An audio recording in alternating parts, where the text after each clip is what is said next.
আজকের এক্সেল টিউটোরিয়ালে আমরা দেখব কিভাবে ম্যাথ ফাংশন ব্যবহার করতে হয়। এই ম্যাথ ফাংশন ব্যবহার করার জন্য আমাদের এখানে যে ডেটাগুলো রয়েছে সেটি হচ্ছে আইডি নাম্বার এবং নিচের দিকে আমরা দেখতে পাচ্ছি আইডি নাম্বারের একটি লিস্ট রয়েছে। এটি হতে পারে ন্যাশনাল আইডি নাম্বার অথবা হচ্ছে যে কোনো প্রতিষ্ঠানের কর্মচারীদের আইডি নাম্বার হতে পারে।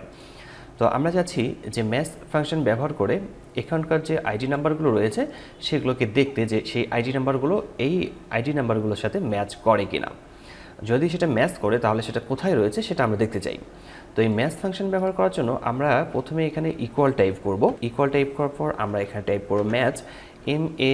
যখন আমরা টাইপ করব তখন নিচের দিকে ম্যাথ কথাটি শো করছে, ম্যাথ ফাংশন শো করছে এবং নিচের দিকে আমরা ম্যাথ লেখাটি দেখতে পাচ্ছি শো করছে। এখন এখানে যদি আমরা ডাবল ক্লিক করি তাহলে এখানে ম্যাথ অ্যাক্টিভেট হয়ে যাবে।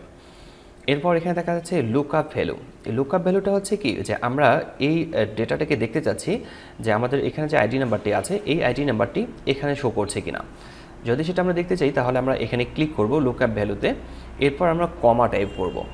এরপর এখানে দেখা আছে লুকআপ অ্যারে। আমাদের লুকআপ অ্যারে দিতে হবে, যে সেটা হচ্ছে আমরা এই কলাম থেকে আমরা মূলত চাচ্ছি যে আমাদের এখানে ভ্যালুটি আছে কিনা, আমাদের যে আইডি নাম্বারটি আছে সেটি এই কলামের ভিতরে আছে কিনা এই লুকআপ অ্যারে সিলেক্ট করতে হবে। তো আমি এই কলামটিকে সিলেক্ট করে দিচ্ছি।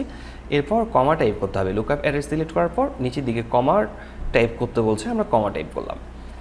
কমা টাইপ করার পর আমরা এখানে দেখতে পাচ্ছি আমাদেরকে সাজেস্ট করতেছে লেস দ্যান, এক্সাক্ট ম্যাচ এবং হচ্ছে গ্রেটার দ্যান। তো আমরা চাচ্ছিলাম মূলত এক্সাক্ট ম্যাচ। আমাদেরকে লেস দ্যানের জন্য 1 টাইপ করতে হবে, এক্সাক্ট ম্যাচের জন্য 0 টাইপ করতে হবে এবং গ্রেটার দ্যানের জন্য -1 টাইপ করতে হবে। তো আমরা এখান থেকে চাচ্ছিলাম এক্সাক্ট ম্যাচ, সেক্ষেত্রে আমরা টাইপ করব 0। এরপর হচ্ছে ব্র্যাকেট ক্লোজ করে এন্টার প্রেস করব। ব্র্যাকেট ক্লোজ করার পর এন্টার প্রেস করছি। তো এন্টার প্রেস করার পর এখানে দেখতে পাচ্ছি যে এখানে লেখা আসছে নট অ্যাভেলেবেল। এখানে নট অ্যাভেলেবেল দেখাচ্ছে যে এখানে এই ডেটাটিকে খুঁজে পাওয়া যাচ্ছে না। আমাদের যেখানে যে ডেটাটি আছে এটা এখানে খুঁজে পাইনি। আর এখানে যদি আমরা ডাবল ক্লিক করি তাহলে নিচের দিকে আমরা দেখতে পাচ্ছি, অথবা এখানে ক্লিক করে ড্র্যাগ করে যদি নিচের দিকে নামাই তাহলে দেখতে পাচ্ছি যে আমাদের এখানে ডেটাগুলো শো করছে। যেমন এই ডেটাটি রয়েছে 12 নম্বর সেলে। আমরা যদি 12 নম্বর সেলটাতে একটু খেয়াল করে দেখি তাহলে এখানে যে ডেটাটি রয়েছে এখানকার ডেটাটি ম্যাচ করেছে। তো এক্সাক্ট ম্যাচ ব্যবহার করে আমরা খুব সহজেই এটাকে বের করতে পারি। আর এখানে মূলত দেখাচ্ছে নট অ্যাভেলেবেল। আমরা যদি এখানে নট অ্যাভেলেবেল না লিখে না শো না করে আমরা যদি এখানে ইফ ইরোর অথবা হচ্ছে ইরোর অথবা হচ্ছে নট ফাউন্ড এই টাইপের কোনো কথা বসাতে চাই, সেই ক্ষেত্রে এখানকার ফর্মুলাটাকে একটু এডিট করতে হবে। তো এই জন্য আমরা এখানে ডাবল ক্লিক করে নেব। ইকুয়ালের পর আমরা এখানে লিখব ইফ ইরোর লিখব। তো ইফ কথা লেখার সাথে সাথে নিচের দিকে if error, if NA, if এই কয়েকটি ফর্মুলা শো করছে। আমরা এখান থেকে নিচ্ছি ইফ ইরোর, সবার শেষে ক্লিক করে নেব, কমা দিয়ে নেব, ডাবল ইনভার্টেড কমার ভিতরে আমরা এখান থেকে লিখে দিচ্ছি not found, double inverted comma close, bracket close. এরপর এন্টার প্রেস করতে হবে। এন্টার প্রেস করার পর আমরা দেখতে পাচ্ছি এখানে লেখা আসছে নট ফাউন্ড। আমরা যদি এখানে ডাবল ক্লিক করে নিই তাহলে নিচেরটাও নট ফাউন্ড দেখাচ্ছে। তো এই সেলটি মূলত নট ফাউন্ড দেখাচ্ছে কারণ এটি মিল আছে মূলত 5 নাম্বার সেলের সাথে।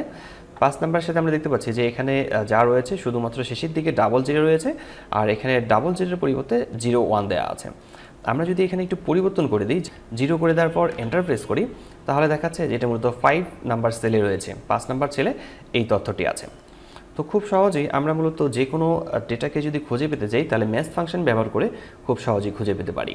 আশা করি বিষয়টি বুঝতে পেরেছেন। কোথাও সমস্যা হলে কমেন্ট বক্সে কমেন্ট করে জানাতে পারেন, আমি প্রতিটি কমেন্টে রিপ্লাই করি। আজকে টিউটোরিয়ালটি এখানে শেষ করছি। দেখা হচ্ছে মাইক্রোসফট এক্সেলের নতুন কোনো টিউটোরিয়ালে। ততক্ষণ পর্যন্ত ভালো থাকবেন, সুস্থ থাকবেন। ধন্যবাদ সবাইকে। আল্লাহ হাফেজ।